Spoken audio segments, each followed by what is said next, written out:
ഉണ്ടാക്കാൻ പോകുന്നത് ചെമ്മീൻ ചീര തോരനാണ്. ആദ്യം നമുക്ക് പാൻ വെച്ച് ചൂടാക്കാം. പാൻ നല്ലൊരു ചൂടായി വന്നിട്ടുണ്ട്. അതിൽ കുറച്ച് വെളിച്ചെണ്ണ ഒഴിച്ചു കൊടുക്കാം. 1.5 ടേബിൾ സ്പൂൺ ഞാൻ ഒഴിച്ചിട്ടുണ്ട്. അതിലേക്ക് ആവശ്യത്തിനുള്ള കടുക് ഇട്ട് കൊടുക്കാം. ഫ്ലെയിം ഒന്ന് ലോയിലോട്ട് മാറ്റാം. കടുക് ഒരുമാതിരി പൊട്ടി വന്നിട്ടുണ്ട്. അതിലേക്ക് കുറച്ച് ചെറിയ ജീരകം, ഒരു നുള്ളു, അതിലേക്ക് 3 വറ്റൽമുളക്,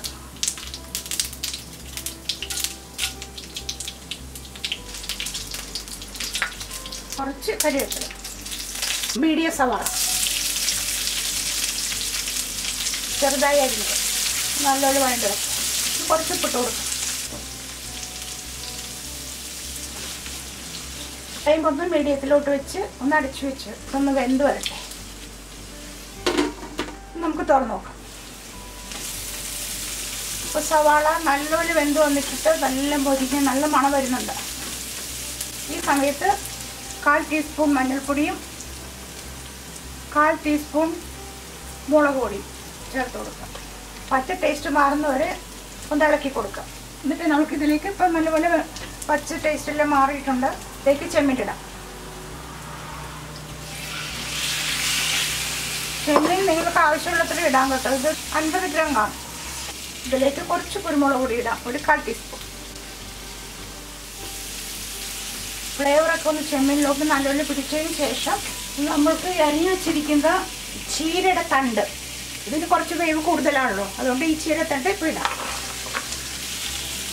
രണ്ടും കൂടി നല്ലപോലെ മിക്സ് ചെയ്തിട്ട് നമുക്കൊന്ന് മൂടി വെച്ച് ഒരു 10 മിനിറ്റ് വേവിക്കാം.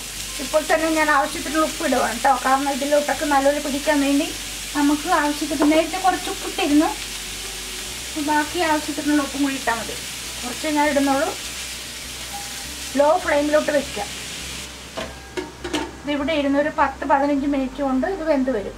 ആ സമയത്ത് നമുക്ക് ഇത് ഒരു 1/4 കപ്പ് തേങ്ങയാണ് ചിരണ്ടി വെച്ചിരിക്കുന്നത്. കുറച്ച് കരിവേപ്പില, ഒരു പച്ചമുളക്, ഒരു കാന്താരി,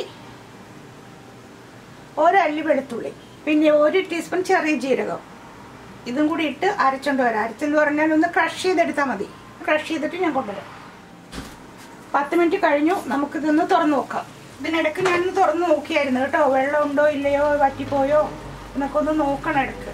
ഓൾമോസ്റ്റ് ഒരു 80% വെന്ത് വന്നിട്ടുണ്ട് ചെമ്മീനും ചീരത്തണ്ടും. ഇതിലേക്ക് നമുക്ക് ക്രഷ് ചെയ്ത് വെച്ചിരിക്കുന്ന തേങ്ങ ഇടാം. ഒരു കളർ വേണമെന്ന് തോന്നുന്നു. ഞാനൊരു 1/4 ടീസ്പൂൺ മഞ്ഞൾപ്പൊടിയും കൂടി ചേർത്ത് കേട്ടോ. എന്നാൽ വെളുത്തിരിക്കുന്ന കണ്ടപ്പോൾ എനിക്ക് ഇഷ്ടപ്പെട്ടില്ല, അപ്പോൾ അതുകൊണ്ടാണ് ചേർത്തത്. അപ്പോൾ നിങ്ങൾക്ക് വേണമെങ്കിൽ കുഴപ്പമില്ല, അങ്ങനെ തന്നെ വേവിക്കാം. വൈറ്റ് കളറിൽ ഇതിലേക്ക് നമുക്ക് ബാക്കിയുള്ള അരിഞ്ഞ് വെച്ചിരിക്കുന്ന ചീരയുടെ ഇല മാത്രമാണ് കേട്ടോ. അതിൽ കുറച്ച് ഞാൻ കരിവേപ്പിലയും കൂടി ഇട്ടിട്ടുണ്ട്. അത് ഇതിലേക്ക് ഇടാം. ഇതിനി ഒന്ന് ആവി കയറിയാൽ മതിയല്ലോ. ഇതൊന്ന് വെന്തോളൂ. 3 മിനിറ്റ് ഒന്ന് മൂടി വെച്ചതൊന്ന് താഴുമ്പോൾ നമുക്കെല്ലാം കൂടി മിക്സ് ചെയ്ത് വെക്കാം. ചീരയൊക്കെ ഒന്ന് താഴ്ന്നു വന്നിട്ടുണ്ടെന്ന് നമുക്ക് ഇളക്കി വെക്കാം കേട്ടോ. നല്ലവിടെ ഇളക്കി യോജിപ്പിച്ച് വെക്കാം. ഇനി അടച്ചു വെക്കണ്ട, തുറന്നു വെച്ച് കഴിഞ്ഞാൽ നമുക്കിതുപോലെ യോജിപ്പിച്ച് കൊടുത്തോണ്ടി. ഇതിരുന്നൊന്ന് വേവട്ടെ. അപ്പം ഇത് വെന്തോന്ന് നോക്കാം. കുറച്ച് നേരം ഇത് തുറന്ന് തന്നെ ഇരുന്നോട്ടെ. കാരണം അടച്ചു വെച്ച് കഴിഞ്ഞാൽ പിന്നെ ഇത് വെറ്റായി പോകും.